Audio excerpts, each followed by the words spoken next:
Hey guys, I'm Hemant Jain and welcome back to your favorite show HJ Presents Fun with Stocks. So guys, आज की video में हमारे एक student ने एक स्टॉक रिक्वेस्ट किया था अडानी विल्मार। तो मुझे लगा अडानी विल्मार पे भी एक वीडियो आनी चाहिए। It's a great opportunity. Opportunity अच्छी क्यों है? कंपनी के हम आज की वीडियो में हम कंपनी के फंडामेंटल्स, कंपनी के टेक्निकल्स, कंपनी के बिजनेस, तीनों चीजों को अच्छे से स्टडी करके डिसाइड करेंगे कि अडानी विल्मार में ऐसा क्या है एंड अडानी विल्मार हमें सही में खरीदना चाहिए भी या नहीं। तो एज ऑलवेज यार, मैं वीडियो को स्टार्ट करने से पहले ही एक बार मैं आप सभी को डिस्क्लेमर दे देता हूं कि मुझसे आप सभी लोगों को सीखने की कोशिश करनी है। Please try to learn things from me. मैं किस तरीके के डिसीजन मार्केट में ले रहा हूं, मैं किस तरीके से अपने पैसे को एलोकेट कर रहा हूं, मेरा जो भी बताया हुआ स्टॉक है वो आराम से जीरो जा सकता है। ठीक है, कंपनी लिटरली चांद पे भी जा सकती है और जीरो भी हो सकती है बड़े आराम से। ठीक है, तो जो भी डिसीजन आपको लेना है अपने अकॉर्डिंग लेना है। अगर कोई भी एनालिसिस आपको सेंस मेक करती है, आपको लॉजिकल लगती है, तो ही बाय करो, वरना बाय मत करो। क्योंकि कई बार ऐसा स्टूडेंट करते हैं यार कि स्टॉक अच्छा गया तो बात नहीं करते उसके, तो चलो अच्छी बात है, मेरी वजह से अच्छा गया, इस तरीके से बोलते हैं कि उनकी खुद की वजह से अच्छा गया। लेकिन अगर कोई स्टॉक गलती से नीचे गिर जाता है, जैसे राजेश एक्सपोर्ट्स है, तो वीडियो में आके शुरू हो जाते हैं बोलना कि सर देखो आपकी वजह से लॉस हो गया। तो जो भी डिसीजन लेना है आपको खुद लेना है। मैं 40 अलग अलग कंपनियों में काम करता हूं, मैं अपने अकॉर्डिंग ट्रेड करता हूं, मेरे टेक्निकल टारगेट्स अलग होते हैं, मेरे रूल्स अलग होते हैं, एंड जो भी मेरे रूल्स है वो मैं आपको सिखाने की कोशिश पूरी ईमानदारी के साथ यहां पे कर रहा हूं। ठीक है, चलिए तो ऑन दैट नोट आज की वीडियो हम स्टार्ट करते हैं। Today's video is on Adani Wilmar. तो let me share my screen with you. I hope आप सभी को मेरी स्क्रीन दिखाई दे रही होगी। परफेक्ट। तो गाइस, अडानी विल्मार एक मिड कैप कंपनी है। अडानी विल्मार हमारे अडानी जी की कंपनी है। अडानी विल्मार में ऐसी क्या चीजें हैं वो हम देखने की कोशिश करेंगे। तो जैसा मैंने कहा था, हम तीनों चीजें देखेंगे। सबसे पहले हम देखेंगे इसके बिजनेस को, कि इसके बिजनेस में क्या क्या प्रोडक्ट आते हैं, क्या क्या चीजें हैं, क्यों अडानी विल्मार का जो बिजनेस है वो फ्यूचर में ग्रो करता रहेगा। देन हम देखेंगे इसके फंडामेंटल को, कि जो मेरी अजम्पशन है कि अडानी विल्मार का बिजनेस फ्यूचर में ग्रो करता रहेगा, क्या बिजनेस पास्ट में ग्रो किया है, क्या बिजनेस के sales profit all time high पे हैं, क्या बिजनेस में जो ग्रोथ हमें एक्सपेक्टेड है वो ग्रोथ आ रही है। उसके बाद हम देखेंगे कंपनी के टेक्निकल्स को, कि बिजनेस बढ़ रही है, सेल बढ़ रही है, लेकिन क्या टेक्निकल में दम है, क्या हमें कंपनी अभी खरीदनी चाहिए या फिर अवॉइड करनी चाहिए। एटलीस्ट मैं क्या कर रहा हूं, मैंने कंपनी खरीद रखी है या अवॉइड कर रखी है। तीनों चीजें हम आज की वीडियो में डिस्कस करेंगे। तो पहला टॉपिक है हमारा ऑन फंडामेंटल्स ऑन बिजनेस। तो मैंने इसकी वेबसाइट ओपन कर रखी है आपके लिए यहाँ पे, अडानी विल्मार। तो मैं सीधा सीधा इनके बिजनेस में जाके देखना चाहूंगा। इनके टिपिकली तीन तरीके के बिजनेस हैं।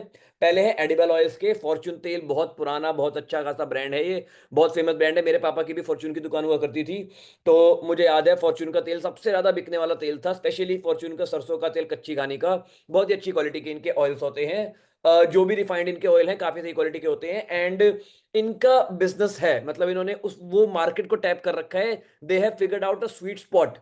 इनके तेल घटिया क्वालिटी के भी नहीं आते हैं। मैं आई डोंट नो नाम ले सकता हूं या नहीं, रुचि सोया, जैसे रुचि सोया का तेल जो है उतनी अच्छी क्वालिटी का नहीं आता है, लेकिन फॉर्च्यून एक काफी अच्छी क्वालिटी का ऑयल माना जाता है।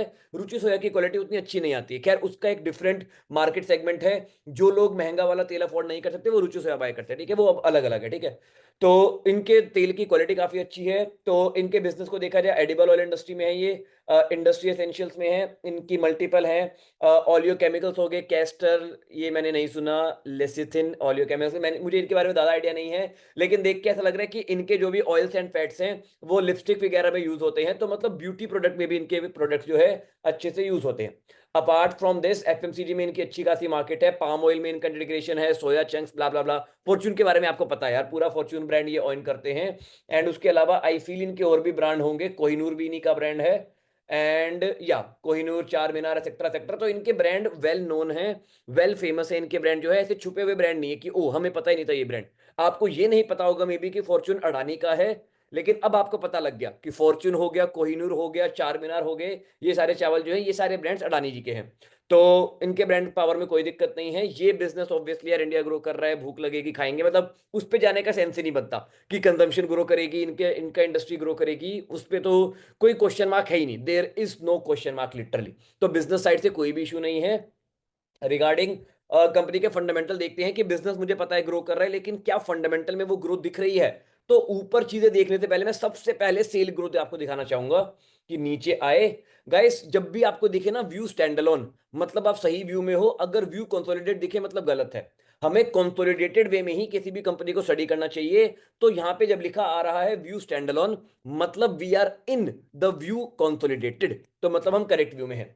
अगर मैं इस कंपनी की ग्रोथ आपको दिखाऊं ईयरली बेसिस पे, तो 4-5 साल पहले तक कंपनी के सेल जो है 28,000 करोड़ की हुआ करती थी, with net profit of 376 crore. वो ग्रो होते होते 1200 करोड़ के प्रॉफिट एंड 59,000 करोड़ की सेल्स में ट्रांसलेट हो चुका है। सेल्स भी क्लोज टू डबल हुई है पिछले 6 साल में, एंड प्रॉफिट लगभग 3 गुना हुए हैं। इससे अच्छा क्या हो सकता है? प्रॉफिट भी ग्रो हो रहे हैं, सेल्स भी ग्रो हो रहे हैं, एंड कंपनी पे जो लोन है, जो लोन पहले काफी 3,000 करोड़ तक का हुआ करता था, वो कंपनी ने थोड़ा सा चुकाया है, जो अच्छी बात है। पहले कंपनी की डेट टू इक्विटी देखो, डेट टू इक्विटी रेशियो क्या होती है? Borrowings divide by reserves plus equity capital.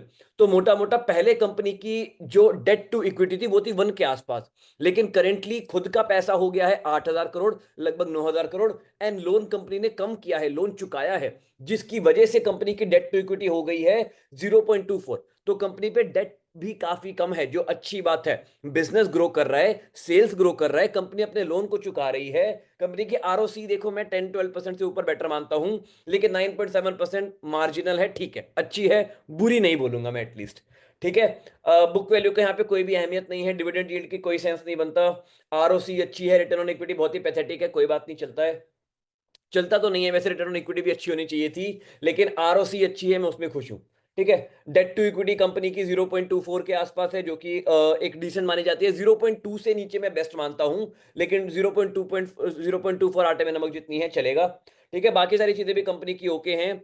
मैं देखो कंपनीज को जनरली तभी बाय करता हूं, जनरली जब उनका पी रेशियो मीडियन से नीचे होता है। इस केस में मीडियन है 95, जो कि आर्टिफिशियली शूटअप किया था रिसेंटली। शूटअप करने का रीजन था कंपनी में जो पाम ऑयल के एक्सपोर्ट पे रिस्ट्रिक्शन लगाए थे गवर्नमेंट ने, जिसके चक्कर में कंपनी को यहाँ पे टेम्पररीली लॉस हुआ था। लॉस के चक्कर में पी रेशियो, मतलब प्रॉफिट बहुत ज्यादा गिर गए थे, जिसकी वजह से पी रेशियो 300-400 तक पहुंच गया था। यहाँ पे प्रॉफिट ना के बराबर हो गए थे, और पी रेशियो 300-400 पहुंच गया था।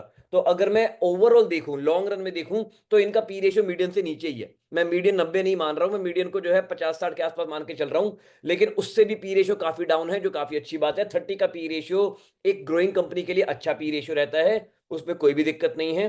तो fundamentally company is doing great. अगर मैं पब्लिक होल्डिंग भी देखना चाहूं, क्योंकि जनरली मैं वैसी कंपनीज में अपना पैसा डालने में ज्यादा कॉन्फिडेंट फील करता हूं जिनकी पब्लिक होल्डिंग 30% से कम हो। तो यहां पे पब्लिक होल्डिंग पे मैंने प्लस किया ओनली 10%, मतलब 90% माल, 90% माल जो है स्ट्रॉन्ग हैंड्स, पावरफुल लोगों के हाथ में है।